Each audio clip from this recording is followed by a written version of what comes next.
탈모로 고생하시는 분들 참 많죠? 안 그래도 탈모 때문에 마음 상하실 것 같은데 요즘에는 다른 사람들의 놀림감이 되는 것 같아서 참 안타까워요. 아마 획기적인 탈모 치료제가 나오게 되면 그 치료제를 만든 회사는 엄청난 돈을 벌 거라는 생각을 하게 되네요. 이 사진을 보면 탈모가 유도된 생쥐에 어떠한 약을 투여했더니 털이 엄청나게 많이 자란 모습을 확인할 수 있어요. 대체 이 생쥐는 어떤 약이 투여되었길래 이렇게 털이 많이 자라게 된 걸까요? 이 약은 신약 개발 회사인 올릭스에서 개발 중인 탈모 치료제라고 해요. 먼저 올릭스가 어떤 회사인지 소개해 드릴게요. 올릭스는 siRNA 치료제를 만드는 기업인데요.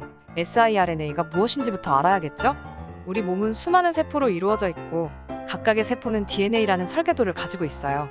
각각의 세포는 특정한 단백질을 만들기 위해서 DNA의 특정 부분을 읽어서 mRNA라는 것을 만들어내고 해당 mRNA의 정보를 읽어 특정 단백질을 만들어내요. 그런데 siRNA라는 것이 mRNA에 달라붙게 되면 그 mRNA는 분해되어 해당 단백질이 생성될 수 없게 되죠. 올릭스가 개발 중인 탈모 치료제를 예로 들어볼게요.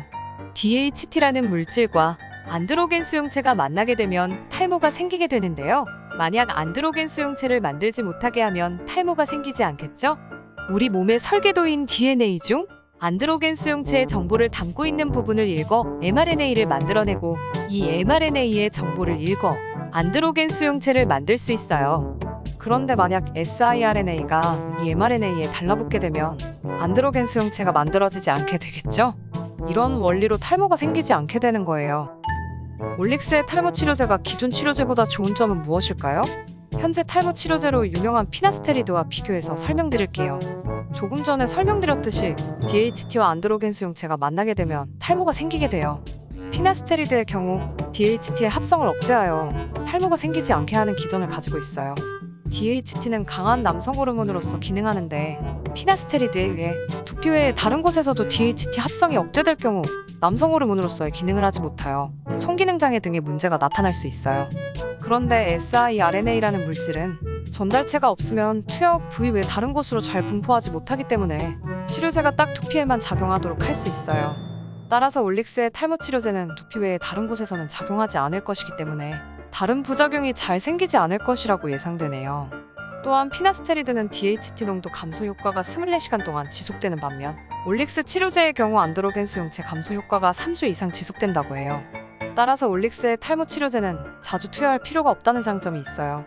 하지만 단점도 있다는 생각이 들어요. 피나스테리드의 경우 경구 투여가 가능하지만 올릭스 치료제는 주사만 가능해요.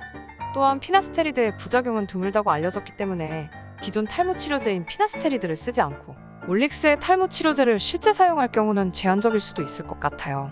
하지만 만약 실제 사람을 대상으로 하는 임상 시험에서 피나스테리드보다 훨씬 효과가 좋게 나타난다면 탈모 환자들은 올릭스의 탈모 치료제를 쓰려고 하겠죠? 지금까지 올릭스가 개발 중인 탈모 치료제에 대하여 알아봤어요. 올릭스는 탈모 치료제 외에 다른 많은 치료제를 개발하고 있어요. 이에 대해서는 다음에 설명하도록 할게요. 봐주셔서 고마워요.